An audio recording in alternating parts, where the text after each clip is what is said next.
Sunny shock అవుతాడు. పరిగెత్తుకుంటూ ఆ చెట్టు దగ్గరికి వెళ్తాడు. తన ఫేస్ చూసి షాక్ అవుతాడు. అసలు ఎవరా అమ్మాయి, ఎవరు చంపి ఉంటారా అని. ఉరి వేసుకున్న అమ్మాయి పేరు కావ్య. సన్నీ పోలీసులకి కావ్య వాళ్ళ పేరెంట్స్కి కాల్ చేస్తాడు. వాళ్ళ స్పాట్కి వచ్చి కావ్య వాళ్ళ నాన్న సన్నీని, నా కూతుర్ని ఏం చేసావా అని కొడుతూ ఉంటాడు. కావ్య బాడీని పోస్ట్ మార్టంకి తీసుకెళ్తారు. సన్నీని పోలీసు వాళ్ళు తీసుకెళ్తారు ఇంటర్గేషన్కి. సన్నీ స్టార్టింగ్ నుంచి ఏం జరిగిందో మొత్తం పోలీసులకి చెప్తాడు. పోస్ట్ మార్టం రిపోర్ట్స్లో కావ్య సూసైడ్ చేసుకోలేదు, తను తాగిన జ్యూస్లో పాయిజన్ ఉందని డాక్టర్స్ చెప్తారు.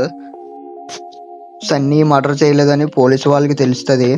సన్నీ వెళ్ళిన గిఫ్ట్ స్టోర్లో సీసీటీవీ ఫుటేజ్లో చూస్తారు. అక్కడ సన్నీ పోలీసులు సన్నీని వదిలేసి జ్యూస్లో ఎవరు పాయిజన్ కలిపారు, జ్యూస్ ఎక్కడ తాగిందని